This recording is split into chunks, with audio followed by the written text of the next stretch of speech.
Welcome to the Strategy Toolbox, the On Strategy webinar series.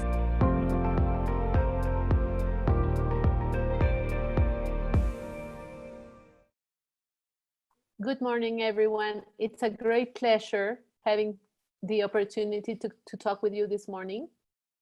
Mainly, if we think that today we have an accelerated time lately with this new way of working today. Today, we will talk about resilience in the new normal and to share some of the ideas about what business are doing to go in this disruptive reality.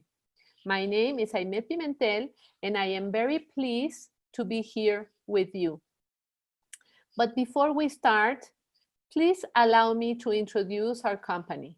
On Strategy is a consulting company focused on the creation of value through the formulation and implementation of business strategies.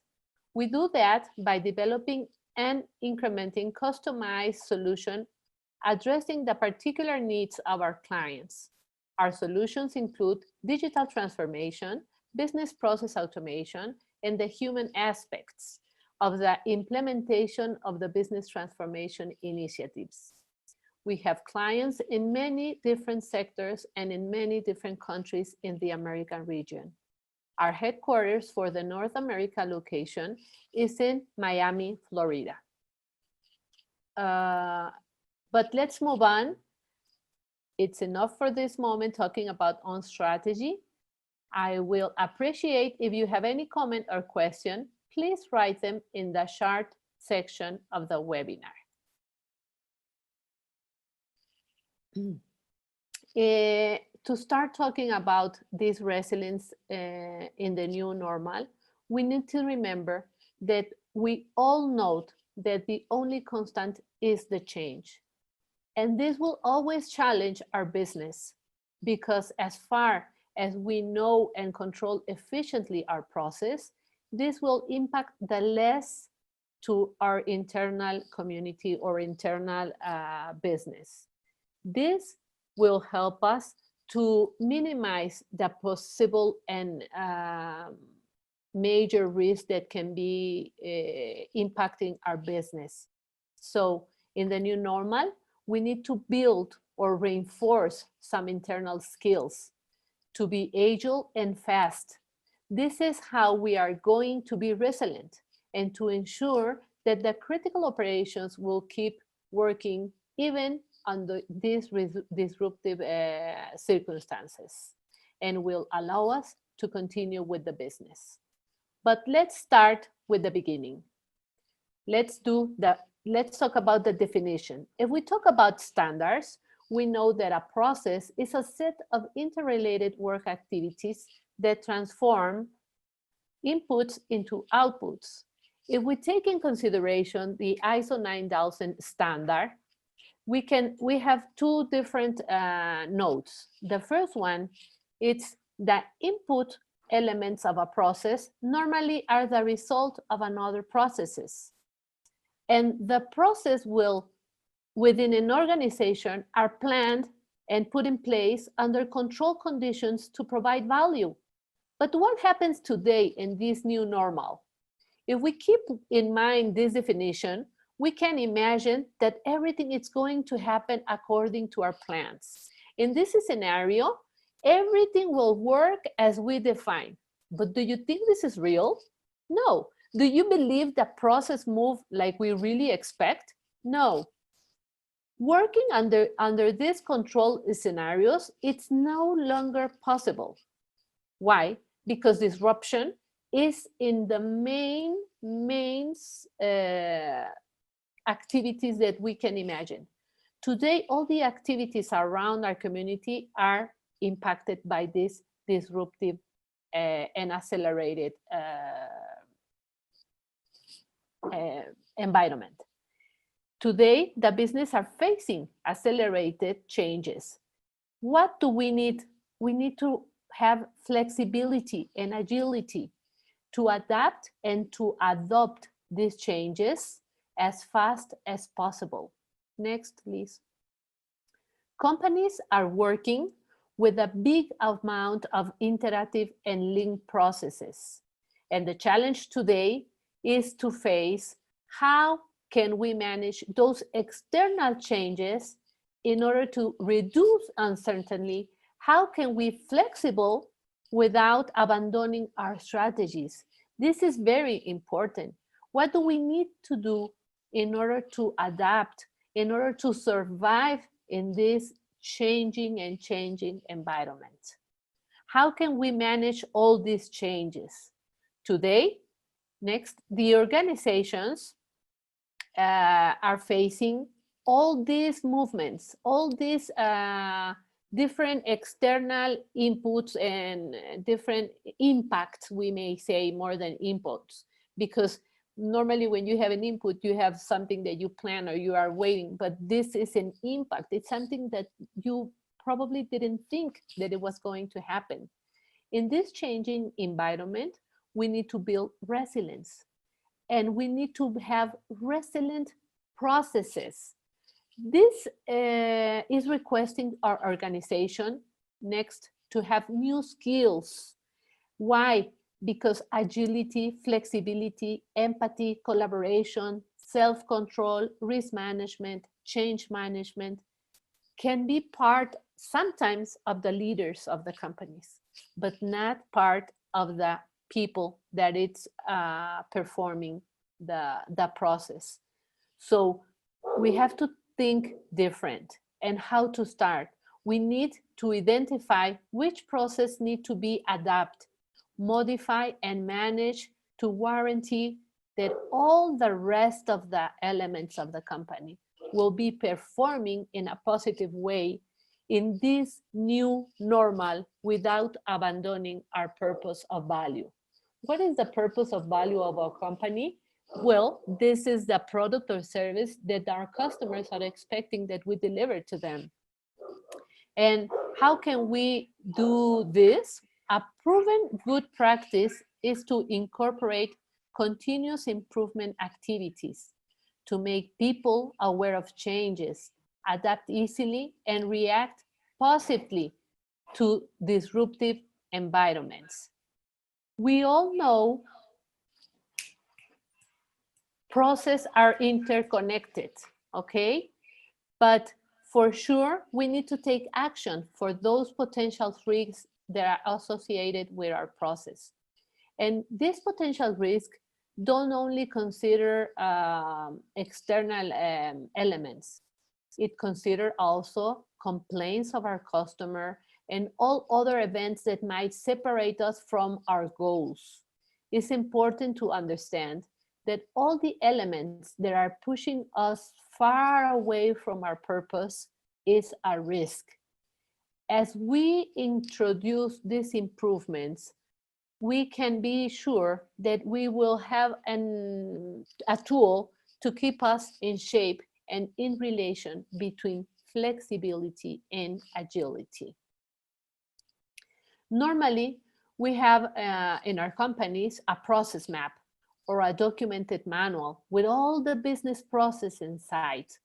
But today it's time to go deeply into this process. We need to consider a team. Some companies, or a lot of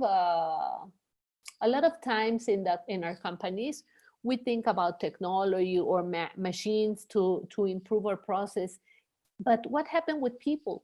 We think that we need to understand that we need a team with a high knowledge of the business and the tools like methodologies that can help us to drive a detailed detection and or be able to partition those interactions of the process that we talked about earlier. Why? Because we need to identify the way that they could fail. How can this process fail? This is what is going to help us to make our minds predictive or being able to control potential risk and impacts to the rest of the process. What should we identify in this case? Well, critical functions that are associated to our process, those traits that are possible to happen. And when we talk about all these things, you are going to say, oh my God, this is like a never end story. But we need to start, and we need to identify the actual and potential threats. And if we can, why not? Think about those that you thought they will never happen, just like the actual pandemic. That has been considered in some documents like the World Economic Forum Goals Risk Report and the World Health Organization for 2020. They have put, if you look on these documents, they have put a pandemic risk inside the document. But most of the companies did not think about like it was something that it was going to happen. For sure, very companies were prepared, but a lot of others were not. So we need to define and apply methods to reduce as much as possible the potential impact of this risk. Take advantage, this is very important. Take advantage of previous experience and driving actions to reduce as much as possible the timeout, the daytime. What does this mean? We need to learn how did we came out from another situations. Incorporate also, don't forget, new technologies. Wherever is possible, we need to make our process automation available and a reality inside our companies. We need to secure the data. We need to prevent cyber attacks that have been dramatically increased in the latest months. As a WOMC volunteer, it was impossible not to talk about the cyber risk because a lot of companies think that the digital transformation started with COVID. This is where companies started to think that they have to be more digital, that they have to have more automation in the day-to-day activities. But I will tell you, any action you can take to guarantee business continuity will always be good. In addition of all those previous action, next, that we talk about, we should keep in mind compliance. Compliance is the base of our company. All companies all companies work very hard to reach our goals and to reach the budgets and everything. But we also need to have in mind the base of our business performance is compliance. We must take care of some other things. For example, our customers. Don't forget that even if we are in a disruptive environment, customer satisfaction will keep us up. If we have a good customer satisfaction, this is part of the guarantee. We don't want to have this. We need to have customer satisfaction.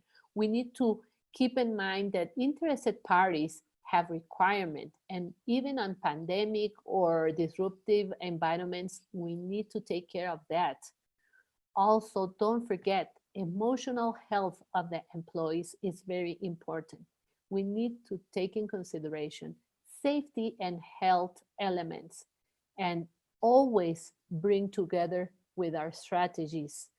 The compliance of all these elements will allow us to keep in shape. So in this new normal, risk management is no longer an option. We need to focus on an approach of our business, but to manage the actual and potential risk and threats. What for? To minimize the uncertainty of the employees, stakeholders, and the whole business. Because it's very important to remember that as much as we control our internal process, the much we will be resilient in our business continuity. There is an imminent need of new capabilities and skills to reinforce the need of the methodologies or the skills to reinforce, and these capabilities will help us to manage any methodology that we decide. We are not going to say this is the correct methodology or this one is not. Companies are different, so methodologies are different. The way to go further into your company is your own decision, and it's the way you must be trustful that you will do it. But the things that you must not forget is that we have to identify, analyze, and evaluate in a regular base the critical business function. As we talked about earlier, if you introduce, sorry, if you introduce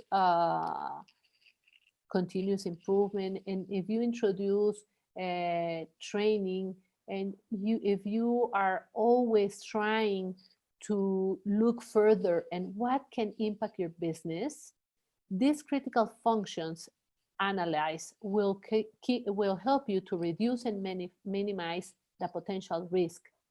What in our value chain is very important. We must keep in mind, what are we here for? What is the customer expecting from us?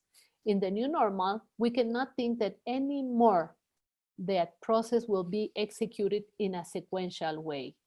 So we also need strategies to help us move forward, to face and adapt with flexibility to the necessary change.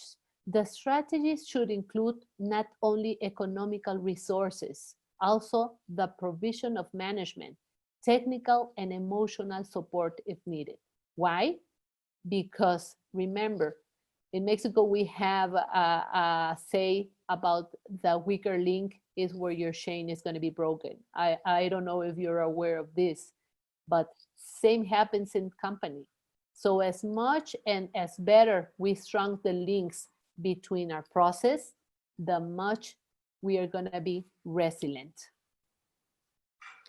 It's relevant to face that the big buildings today with this pandemic were not enough in our companies, because we were having a lot of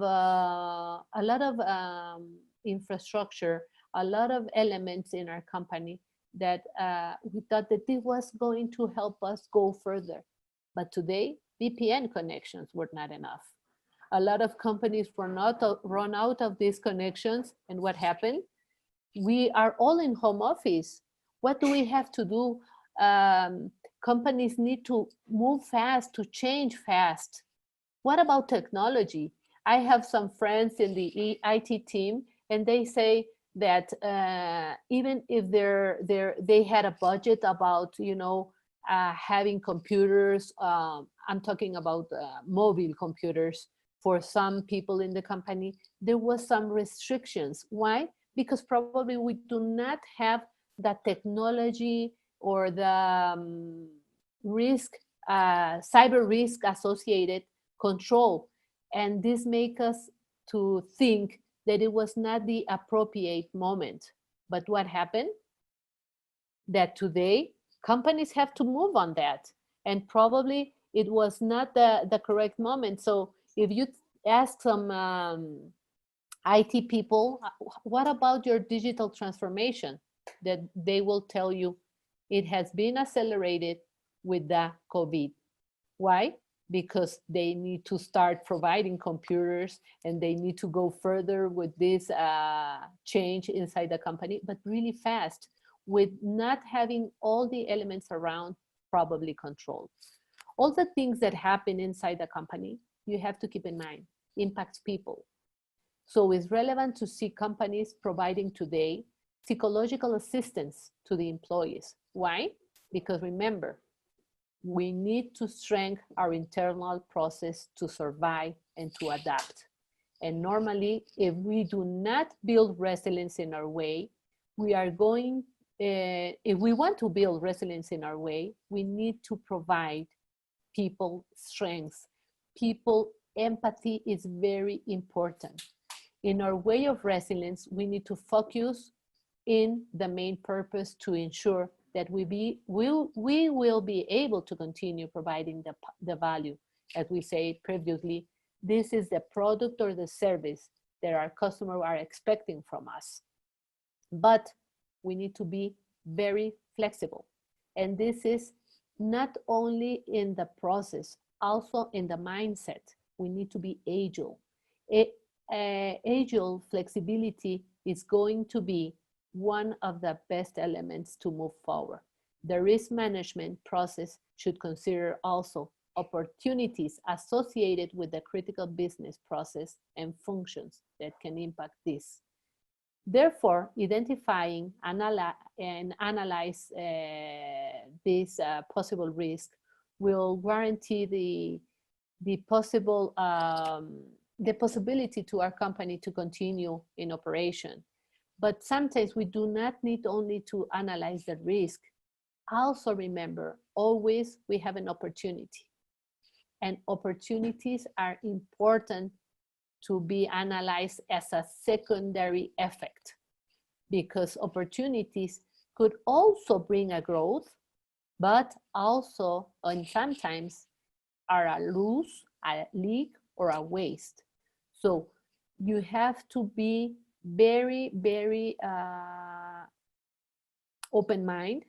You have to be very focused on what you are having in front, because most of the opportunities or most of the secondary effects can impact also an economic matter.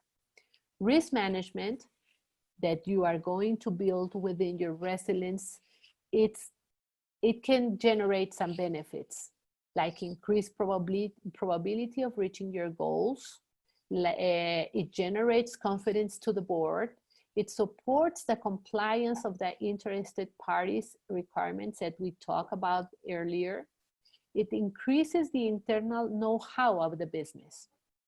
When you increase the internal know-how, you are giving your company, or the employees, the skills to know how to move easier and faster during a disruptive environment. You will increase the operative and efficiency because you are going to have better results. Building resilience in our business will help us to react and to adapt faster to disruptive changes of the new normal, in order to be able to continue with our business in this turbulent environment. So we can say that the resilient process is surrounded of some actions that might define, or we should try to define. First, how can we mitigate those possible impacts? What can we do to recover? What actions can we take to adapt to our new normal? How are we going to transform our business with the learned lessons? This is very important to write down, or to have a knowledge center, or a knowledge, you can say center, or you can say repository, or you can say a person that can always remember you and always let you know what did you learn about the previous impacts. All this, what for? To resist to the chaos. So we are going to be stronger, because in this process, we are going to transform ourselves and our companies. Our business is going to be able to adapt by having new elements to support the performance in the day-to-day basis. Like, we will improve governance, we will increase productivity, increase continuous learning, generate confidence, increase flexibility. What for? As we said previously, be agile and to adapt. This will reduce frustration, and frustration is related to people. Next, please. We have talked about being flexible, to have fast adoption of the changes, but do we need something else? Yes. We need to be empathic, internal and external, due to the extremely collaborative and connected world where we are today.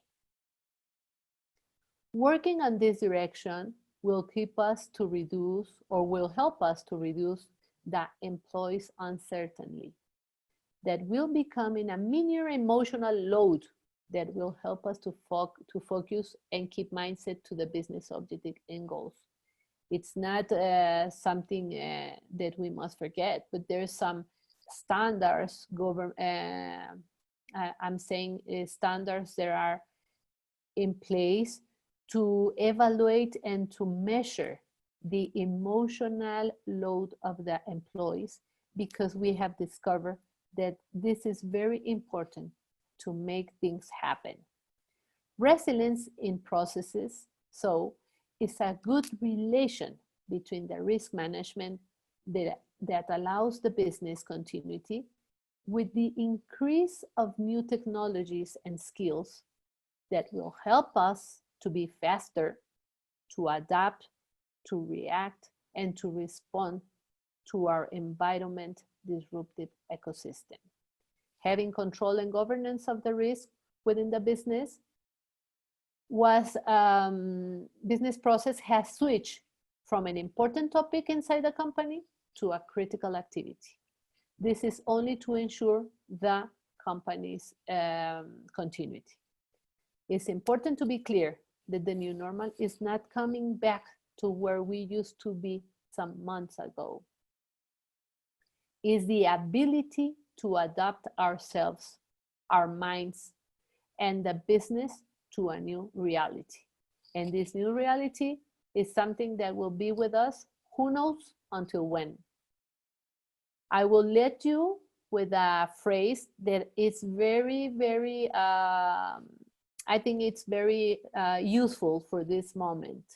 It's a phrase from Peter Drucker that says, the greatest danger in times of turbulence, it's not the turbulence, it is to act with a yesterday logic.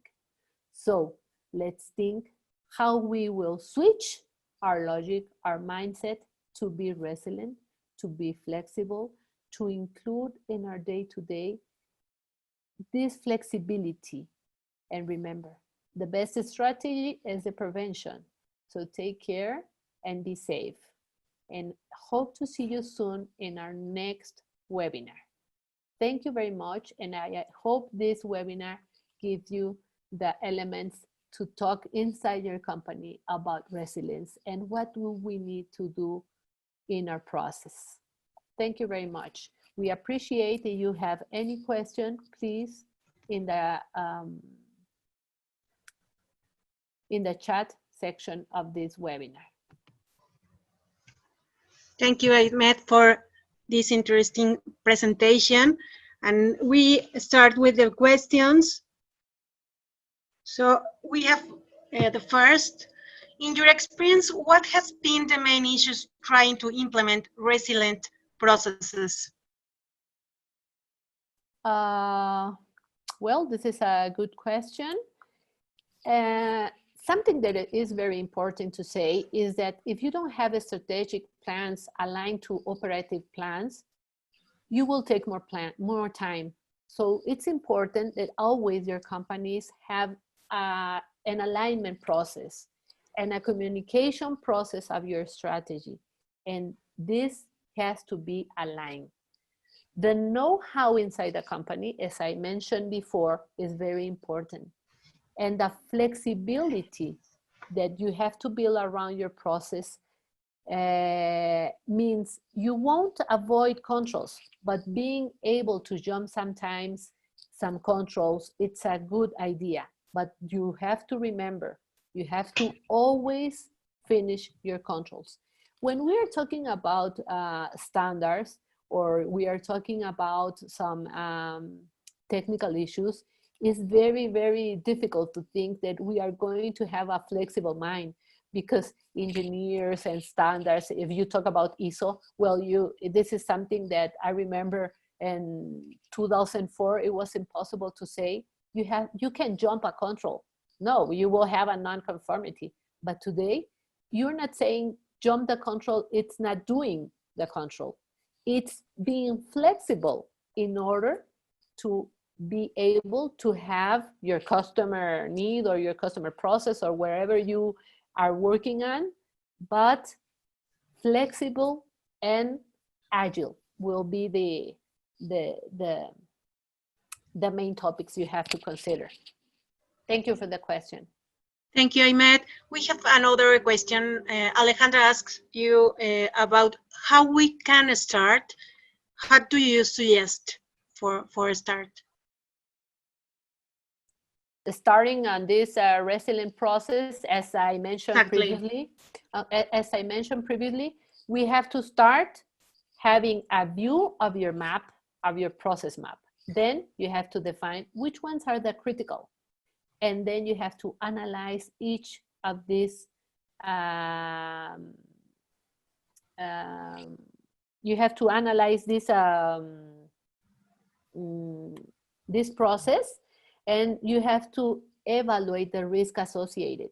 As I mentioned before, you do not have an option about thinking that risk management was for some other kind of leaders. No, today is part of the day-to-day business. It's part of any, it doesn't matter how small is your process. You have to evaluate, you have to analyze, and you have to try to predict the possible impacts. I think this is the starting point. First, having your map, the map of your process, then identifying the risks that are associated with it, and then trying to implement plans or initiatives always aligned to your strategies. You don't have to abandon your strategies. You have to reinforce your strategies, because this is the main things that you are going to make, that it's going to make you fulfill your goals. And ask you about, do you use a specific tool for that? Well, in the market, there is a lot of tools that you can use, but there's a lot of tools you can use, and I'm very sure that if you come, I can answer later with this because I don't want to name some specific tool, but let's talk about methodology. Be agnostic about tools and talk about methodologies. So we can start putting in place a process to evaluate this risk and this business impact and these continuity plans in order to have resilience inside your business. And Aymed, you already talk about risk management, but do you consider, Alejandra asked you, do you consider the risk as a core? Oh, yes. There's no option. Today, risk management is not a nice to have element in the company. Today is a must. And this is what will help us to have a better understanding of our process. And this will help us to mitigate the possible impacts that can happen when we have disruptive environments like the ones we have today. Thank you for your questions. So thank you, Aymed. Thank you a lot for sharing your time with us. We really appreciate it. And thank you all for joining us today. Aymed, I don't know if you want to say a last thing to close this webinar. If we have any other questions, we will answer you later. And I appreciate a lot having you in this webinar. I'm very sure all of you have something else to do, and I appreciate your time for this. And keep safe, please. And see you soon in the next webinar. Thank you all for joining us today. So have a good day. Thank you.